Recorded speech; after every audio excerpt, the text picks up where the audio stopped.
النسر حيوان رائع، يشتهر النسر لكونه صيادا ماهرا للغاية، ويتميز بخصائص تحوله إلى مفترس عنيد وشرس. لهذا السبب يعتبر النسر من أقوى الطيور الجارحة.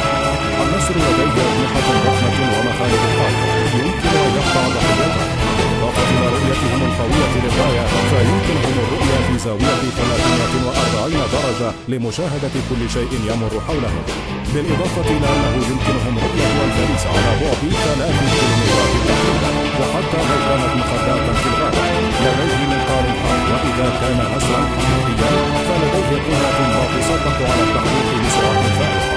من الناحية العملية فهم ليسوا خائفين من أي شيء، وحتى الهجوم عليهم يكاد يكون مستحيلا. النسر حيوان مثير للإعجاب. النسر مقابل الأرنب. ليس لدينا الكثير لنتحدث عنه. من الواضح أن الأرنب الصغير ليس المفترس، ولكن طبقا لقانون الطبيعة القتال من أجل البقاء على قيد الحياة. عندما يكون في خطر يمكن أن يهرب وبشكل لا يصدق.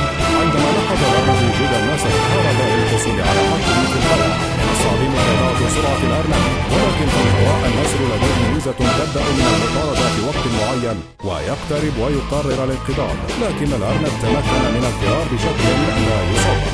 في هذا المشهد الغزال ليس مفترس. عند استشعار حد أدنى من الخطر سوف يهرب. سرعته أعظم دفاع قد تبلغ إلى 50 كيلومترا في الساعة، واعتمادا على الأنواع يمكن أن تكون السرعة سببا في نجاته من هلاك محقق. في هذا المشهد يمكن أن نرى نسرا يطارد الفريسة. المسافة جيدة، ولكن النسر في الهواء أسرع بكثير. النسر سريع الحركة للغاية، يستدير ويهاجم بمخالبه. هذا شيء يفعله النسر، يحاول إنهاء المطاردة. هجوم شرس ودقيق يؤديه هذا النسر، حتى أن الفريسة حاولت الاختباء وسط الغابة لكنها لم تنجح. النسور القديمة من الحيوانات المفترسة الهائلة، إنها أكبر وأكثر عدوانية من النسور الصناعي. النسور الذهبية تفترس صغار الأغنام والوعل، ويمكن أن تأخذ فريسة أكبر. قال عالم الإحياء البرية الذي درس النسور الذهبية في ولاية إيداهو لقد صنعت للقتل.